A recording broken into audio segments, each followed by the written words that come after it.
Hi everyone and welcome to today's General Hospital recap. As always, don't forget to subscribe so you don't miss any of our videos or recaps. Let's get right to it on time. Feeling good. Alright, so at Nathan and Maxie's, Maxie is admiring her dress in a mirror. She has it held up to her. She's not wearing it. And then Nathan comes in unexpectedly and he saw the dress, or he saw enough of it for it to be cursed now. So now the perfect wedding dress is cursed. Maxie's decided that, you know what, after some talking, it's the wrong dress. It's the universe trying to tell her the better dress is out there and not even to worry about it anymore. She's trying not to tempt fate, basically, with everything they've been through. And their announcement photos were printed this morning. And by printed, I mean like on digitally, because, paper. What's paper anymore? Who knows?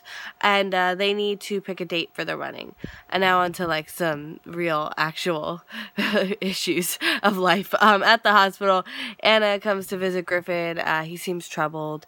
They address that it didn't seem to matter who Carlos was, and when he gave him the last rites, and oh, ECAT's here, right on time, yay, ECAT's here. And he's like, no, it didn't matter. And, so I did. He doesn't say he struggled with it a little bit. She could tell, hi, ECAT. Oh, ECAT's here. Say hi.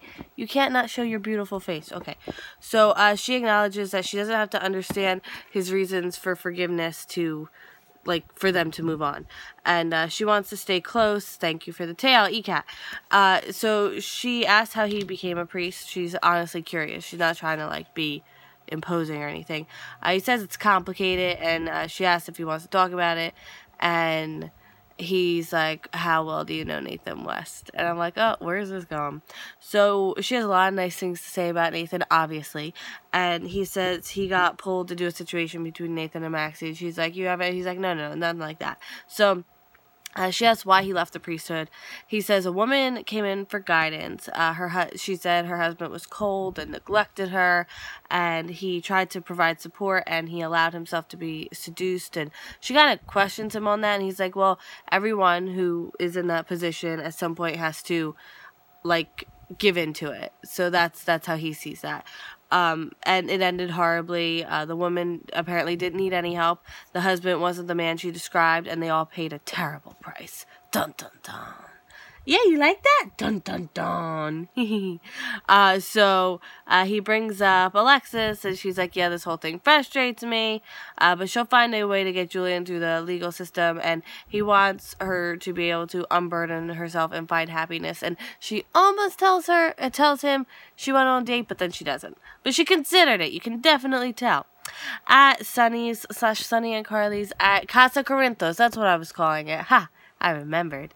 So Olivia booked another wedding, so Lomax is I can't think of boycott of the Metro Court isn't working because they can pull in plenty of other money. Morgan got Carly flowers. He says he has good news about Kiki. She wants to hear the good news. He tells her that he told Kiki to move on last time he was at Friedman and how it was a terrible mistake. She warns him about pinning his recovery to another person. He says he's not going to let her down this time. He then tells her about Dylan and the nurse's ball and all that jazz. He thinks that he and Kiki are back together, right? So he thinks it's a good idea that Dylan keeps his distance, and he's going to talk to Dylan about that. Girl, bye. Seriously. I don't get it. He's better. Why is he throwing himself into stressful situations? I'm sorry. Really, Morgan? I'm telling you, Kiki and Morgan's relationship isn't good for either of them because it brings this reckless side out in him where he can't see straight. He can't see this is a bad idea. Then, duh. So, he's gonna go see Kiki. In the park, Dylan tells Kiki he won't give up without a fight. And he says he was an idiot, being the good guy. He says her and Morgan are full of so much drama, and it's hurting both of them, and they don't realize that. So I want to preface, when he's talking, he's not being aggressive with it. He's just basically, it's a conversation. He's stating his side. It's, it's not like, So she's already totally muted from how she was before Morgan got out, and I think he can totally see that. And I wish someone would put a mirror up to Kiki so she could see that. She says there's no them because Morgan needs her and she needs to be there for him, And he says you can be there for him without being with him, and he can make her happy, and she has to live her own life. She can't live for Morgan, just like Morgan can't live for Kiki. You can't have a codependent relationship. Not good for anyone. So she says she can't be with him, and he says she shouldn't be with Morgan because she feels obligated to him. Because again, that helps no one, not even Morgan. And then Dylan and Kiki kiss, and Carly sees, because she's decided to walk in the park as well. She walks away. Kiki says she can't do this right now. He's going to respect that. He regrets not saying all of this last night when it maybe could have made a difference. And he doesn't want to pressure her any more than he has. And Personally, I don't see this as him pressuring her to be with him. I see this as, like, he's just stating his case. It's not like he's like, you don't leave here until you give me an answer. Give me an answer right now. Tell me where you are right now. Like, he was just basically stating his case and just go with it. So, that's just personally how I feel about that. And because Dylan's just way too nice to pressure anyone into anything. At the Metro Court, Julian doesn't believe Alexis is pregnant and he leaves. Morgan asks Sonny for a job. He's opening a coffee shop in a few weeks. Morgan can work there. And Sonny warns him about relying on one person because, again, Morgan can't wait to tell everyone about how him and Kiki happily reunited. So Morgan promises he's just in a good mood. He says he's not making Kiki his world, but she means a lot. And Sonny tells him to take his time. Just like the rule for pregnancies that, like, you're not supposed to tell anyone until it's 3 months because, like, something can go wrong and then, like, you don't want to tell everyone and then something goes wrong and then you have to tell everyone, like that. I think the same should be said for relationships. Like, Morgan, it's probably less than 12 hours since you guys got back together. Shouldn't you at least go on one date before you start telling people you're back together just to see how it meshes? Like, seriously, Oy vey. At Alexis's place, I don't know. Alexa, okay, wait, I don't know. I didn't know what I knew this morning. At first I felt that the pregnancy might be a sham, but I wasn't sure, and then I felt that it wasn't because of how Alexis was acting, but now I think I might feel differently. So she's looking through family pictures. Julian's back. He asks if she's pregnant. She tries to kick him out. She says it's true. So he wants to talk and make plans, and she says her plans don't involve him, and she won't allow her child near him, and she'll have Sam have custody when she goes away, to prison for him. So he tells her to calm down. That didn't go over well, as you can imagine. How are you married to Alexis Davis and think telling her to calm down at any point in the marriage is a good idea? I don't care how, like, far gone or whatever. Like, come on. If there's one person in this world you don't tell to calm down, it's Alexis Davis. And any other person, by the way. Don't say calm down. The more you know. So she promises... Okay, I think I already said that.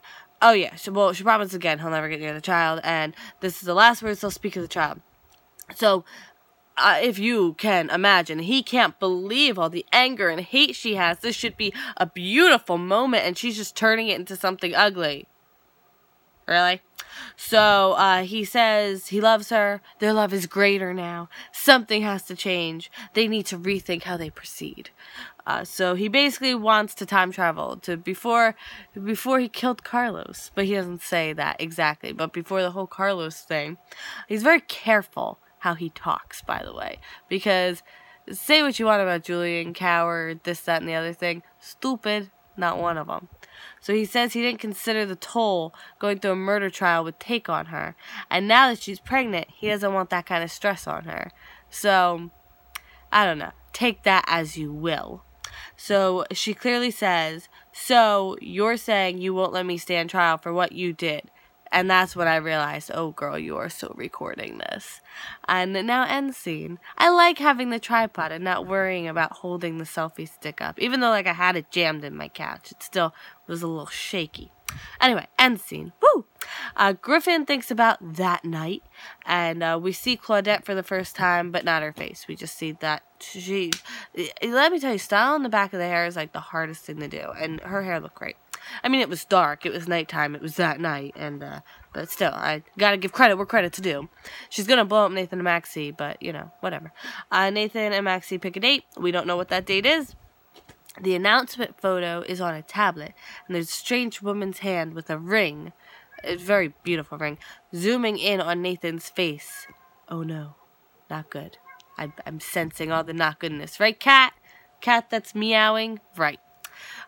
Morgan grabs Dylan's attention at the Metro Court. He tells him Kiki and him are back together.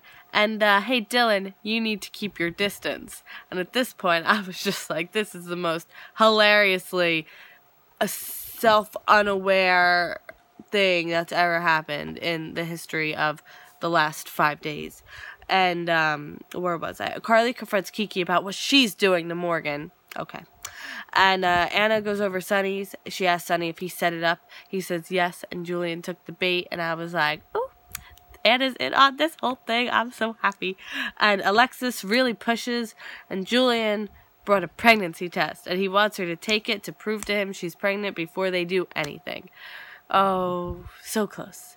But did they really think he wasn't going to ask for some, clarification on that matter? You think he's just going to take the word from Sonny and Alexis? Yeah, I didn't think so either. Alright, that is it for today's recap. I hope you enjoyed it on time. Yeah. And I will see you tomorrow on time. I know normally Thursday isn't, but it is this week. Yay, I'm so excited. So I will see you then, and you can vote for Character of the Week in the comments if you have an idea of who you think's there. You don't have to vote yet. We still got a few days to go, and you can vote more than once. There's hardly any rules. I do not ask for ID or anything. Just throw it in the comments. But I will see you tomorrow for more General Hospital, and I hope you have a great day. Bye.